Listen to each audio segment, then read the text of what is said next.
पाकिस्तान उसको मुल्क कहना, उसे देश कहना, उसे राष्ट्र कहना नहीं, वो है कुछ, मतलब ना सॉलिड है ना लिक्विड है कुछ, वो पिलपिला सा है, उसको ठीक करना है। डी एस्केलेट गैंग है।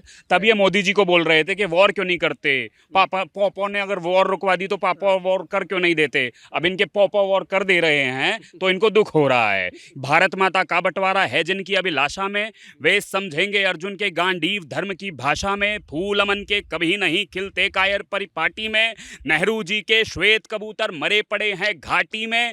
दिल्ली वालों अपने मन को बुद्ध करो या क्रुद्ध करो, और कश्मीर को दान करो या गद्दारों से युद्ध करो। शत्रुओं ने कश्मीर पाक में मिलाने के जो कल्पचित्र खींचे हैं समूचे फाड़ आएंगे, और शत्रु दुशासन अगर छू गया है माँ का भाल, उसकी भुजाएं भीम से उखाड़ आएंगे। और शत्रु दुशासन अगर छू गया है माँ का भाल, उसकी भुजाएं भीम से उखाड़ आएंगे।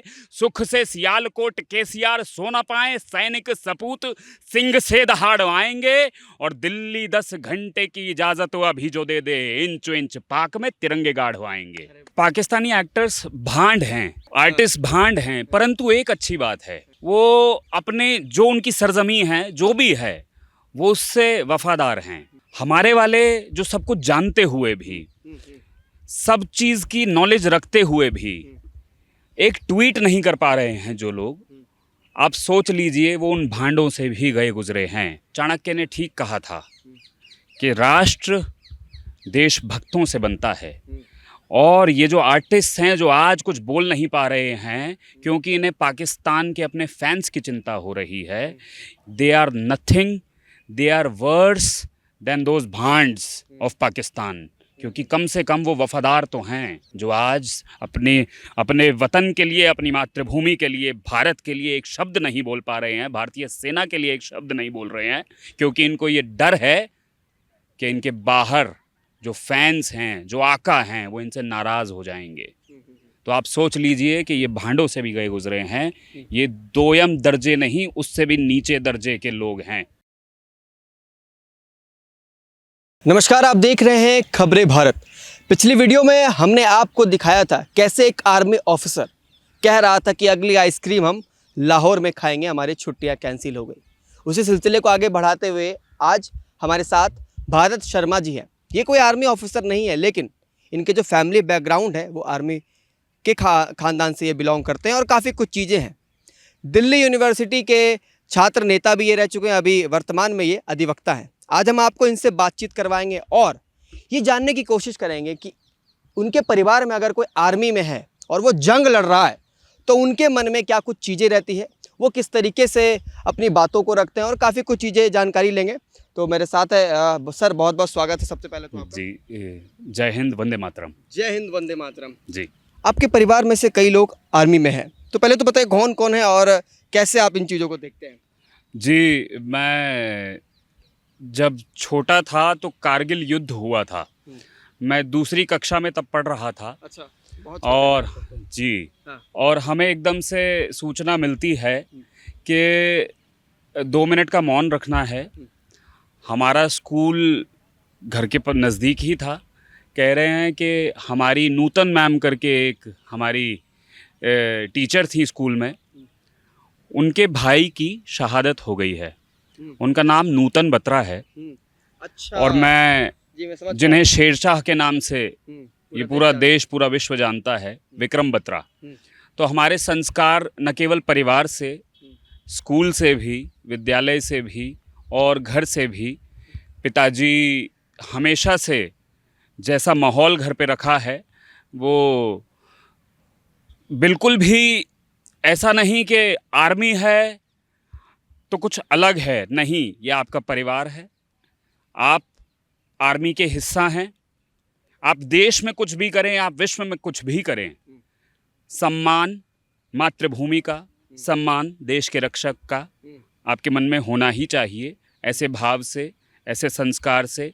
और मेरे मौसा जी आर्मी में, मेरे मामा आर्मी में, ये सब रहे। मतलब तो मैं इंट्रोडक्शन उस तरीके से नहीं कि मैं कोई आर्मी के परिवार से हूँ, लेकिन आर्मी के परिवार से सभी को होना चाहिए। किसी को ये समझना ही नहीं चाहिए कि कोई आर्मी का है और वो मेरे परिवार से नहीं है। आर्मी का है, मेरा परिवार है, मेरा देश है, मेरा भाई है, मेरी बहन है, सब आर्मी से ही होने चाहिए। या फिर ये कह लें कि बॉर्डर पर जितने जवान तैनात हैं वह सब भी मेरा ही परिवार है, मेरे ही भाई बहन है। क्यों सर, सही कह रहा हूँ? जी, आपका नाम भी भारत है जी। और आज भारत ने जो कर दिखाया है, लगातार जो है एक मुल्क जो हमें बार बार परेशान करता है, हमारे देश में आकर आतंक फैलाने की कोशिश करता है। हर बार हम उसको नाकाम कर देते हैं और जब उसके पास कुछ नहीं बचता है तो वो साइबर क्राइम की राजनीति खेलता है और कह रहा है बार बार कि न्यूक्लियर अटैक करवा देंगे, परमाणु बम गिरा देंगे। क्या तुम्हारी इतनी हिम्मत है, तुम्हारी इतनी हिमाकत भी है, तुम भारत पर न्यूक्लियर अटैक करवा दोगे? 1999 में क्लिंटन ने अटल जी को फ़ोन करा जी। कारगिल युद्ध के दौरान, जिसकी मैंने आपको बताया अभी।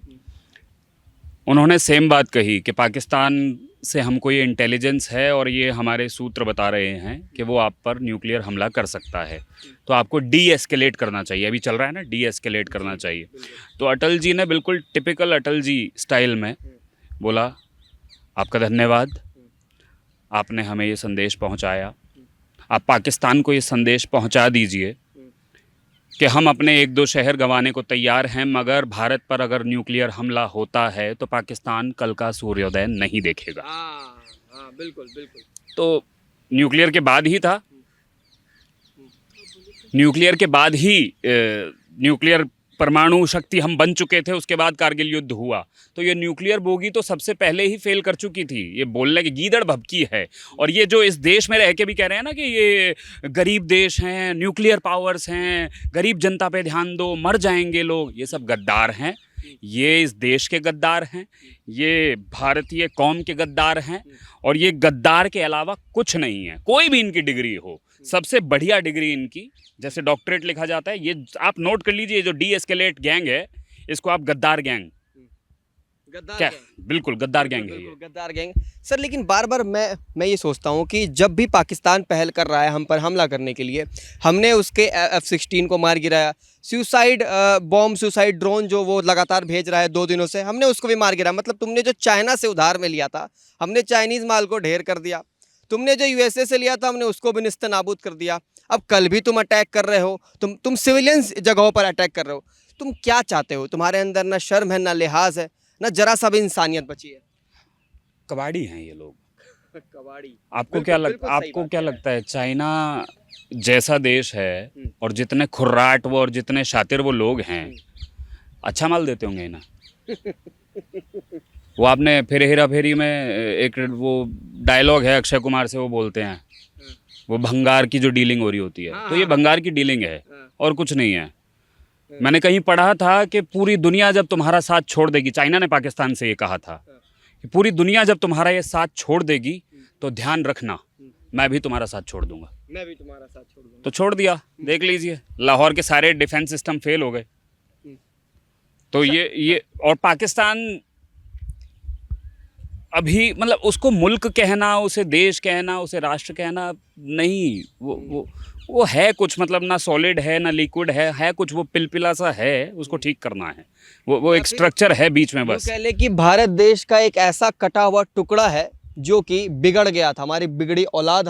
मैं थोड़ा सा इस्तेमाल करता हूँ ये शब्द कि हमारी बिगड़ी औलाद है, जब हमसे अलग हुआ काफ़ी कुछ चीज़ें कहते हैं। अच्छा, एक सवाल है सर, एक्टर्स की अगर हम बात करें जिनसे पूरा देश इन्फ्लुएंस होता है, पाकिस्तान के कई सारे एक्टर्स, सिंगर्स को हमने देखा है यहाँ पर भी अपना नाम पहचान बनाते हुए, लेकिन आज आप सोशल मीडिया पे हम देखते हैं कि वो लोग भारत के बारे में कुछ उल्टी सीधी बातें कह रहे हैं। यहाँ तक कि कुछ पाकिस्तानी एक्टर्स हाफिज़ सईद जैसे लोगों का भी सपोर्ट करते हैं और जो वहाँ के टेररिज्म को फैलाने वाले उनको सपोर्ट करते हैं, हिंदुस्तान के बारे में बुरा भला बोलते हैं। तो हम हिंदुस्तानियों को क्या एक मैसेज देना चाहिए जो कि वो पाकिस्तानी एक्टर्स का यहाँ पर जो है बिल्कुल तरीके से बॉयकॉट करते हैं? पाकिस्तानी एक्टर्स भांड हैं, आर्टिस्ट भांड हैं, परंतु एक अच्छी बात है, वो अपने जो उनकी सरजमी है, जो भी है, वो उससे वफादार हैं। हमारे वाले जो सब कुछ जानते हुए भी, सब चीज़ की नॉलेज रखते हुए भी एक ट्वीट नहीं कर पा रहे हैं जो लोग, आप सोच लीजिए वो उन भांडों से भी गए गुजरे हैं। इनको अपनी औकात ये पता होनी चाहिए। चाणक्य ने ठीक कहा था कि राष्ट्र देशभक्तों से बनता है और ये जो आर्टिस्ट हैं जो आज कुछ बोल नहीं पा रहे हैं क्योंकि इन्हें पाकिस्तान के अपने फैंस की चिंता हो रही है, they are nothing, they are worse than those भांड्स ऑफ पाकिस्तान, क्योंकि कम से कम वो वफादार तो हैं। अगर आप उन्हें कुत्ता भी माने, वो वफादार कुत्ते हैं। ये सारे भेड़ की खाल में भेड़िए बैठे हुए हैं हमारे पास, जो आज अपने अपने वतन के लिए, अपनी मातृभूमि के लिए, भारत के लिए एक शब्द नहीं बोल पा रहे हैं, भारतीय सेना के लिए एक शब्द नहीं बोल रहे हैं, क्योंकि इनको ये डर है कि इनके बाहर जो फैंस हैं, जो आका हैं, वो इनसे नाराज़ हो जाएंगे। तो आप सोच लीजिए कि ये भांडों से भी गए गुजरे हैं, ये दोयम दर्जे नहीं, उससे भी नीचे दर्जे के लोग हैं। भारतीय सेना का आपने जिक्र किया, मैं भारतीय सेना के लिए जितना जो भी कुछ कहूँ शायद कम है, और वो हमारी बातों की मोहताज भी नहीं। भारतीय सेना अपने आप में ही इतनी बलशाली, इतनी शक्तिशाली है, और उनमें जो देशभक्ति की बात है शायद ये हम सब में होनी भी चाहिए। आपने जिस तरीके की बात कर रहे हैं कि आप खुद एक आर्मी बैकग्राउंड से बिलोंग करते हैं, आपकी गुरु भी एक आर्मी के फैमिली से रही है, तो कहीं ना कहीं आपका जो जीवन है ये देशभक्ति और आर्मी के बीच गुजरा है। तो एक आर्मी पर्सन किस तरीके से सोचता है और एक आम नागरिक किस तरीके से सोचता है? अगर मैं सोच सकूं, बिल्कुल फ़र्क है।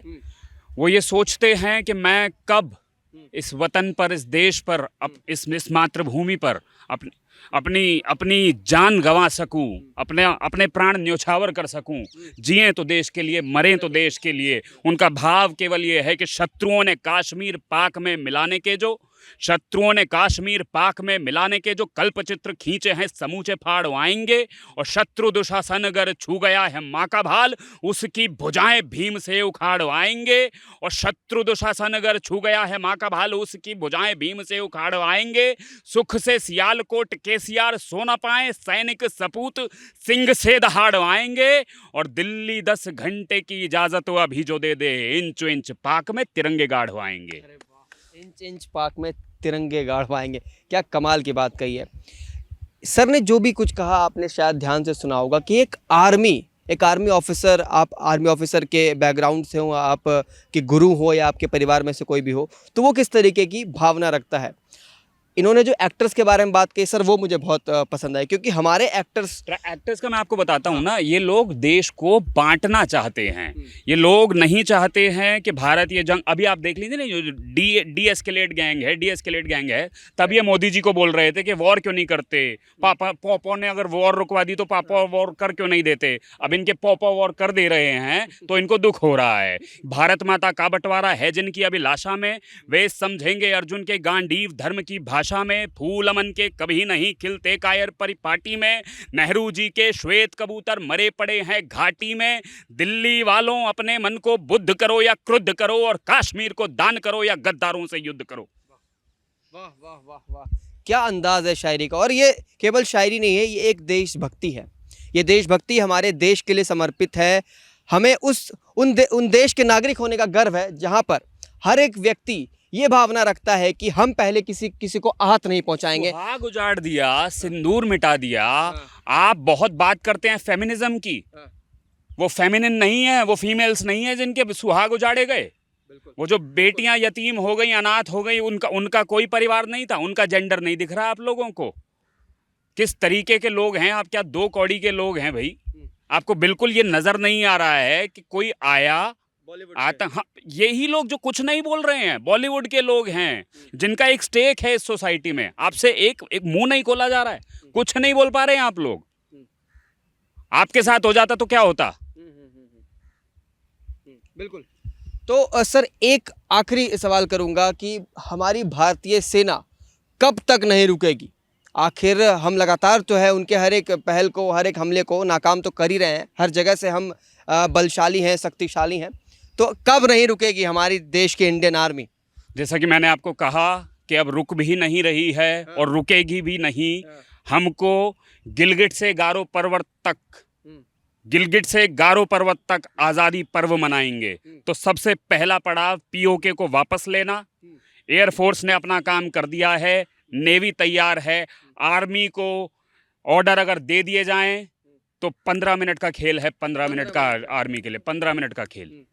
बिल्कुल बिल्कुल बिल्कुल सर, आपसे बात करके बहुत अच्छा लगा। और क्या कमाल की बातें कही इस देश में। मैं आपसे फेमिनिटी वाली बात कह रहा था, इनको बिल्कुल महाभारत में एक चीज हुई, द्रौपदी को हाथ लगाया था दुशासन ने और दुर्योधन ने बोला था मैं अपनी जांग पर बैठाऊंगा, भीम ने उस जांग को फाड़ दिया था। ये इस देश का कल्चर है, ये इस देश की संस्कृति है। पांचाली के चीर हरण पर जो चुप पाए जाएंगे, पांचाली के चीर हरण पर जो चुप पाए जाएंगे, पांडव हो या भीष्म पितामह, सब कायर कहलाएंगे। सब कायर कहलाएंगे। जय हिंद, जय भारत, वंदे मातरम। वंदे मातरम। सर से बात करके जो मुझे अनुभव हो रहा है, ये आप सबको होना चाहिए, जितने भी लोग इस इंटरव्यू को देख चुके हैं पूरा, इस बात को समझें कि केवल हमारे देश की इंडियन आर्मी का ही कर्तव्य नहीं है बॉर्डर पर लड़ना। इस देश के अंदर हो रहे कुछ ऐसे भी फेक जो अवेयरनेस को फैलाते हैं, उनसे भी लड़ना हमारा काम है। हम सबको जागरूक होना पड़ेगा। और मैं आपको बार बार कहता हूँ, सोशल मीडिया बहुत बड़ा हथियार है हमारे पास, इसका मिसयूज़ ना करें। ऐसे ही वैलिड इन्फॉर्मेशन शेयर करें जो लगता है आपको कि लोगों तक जाने लायक है। बेफालतू की चीज़ों को अगर आप शेयर करते हैं तो ये कहीं ना कहीं हम पर ही भारी पड़ सकता है। उम्मीद करता हूँ ये वीडियो आपको पसंद आई होगी। ऐसे ऐसे देशभक्त से हम आपको लगातार मिलवाते हैं, मिलवाते रहेंगे। हमारे चैनल को सब्सक्राइब नहीं किया, सब्सक्राइब जरूर कीजिए। नीचे लाइक शेयर कमेंट करना ना भूलें और देखते रहिए खबरें भारत। जय हिंद, जय भारत, वंदे मातरम।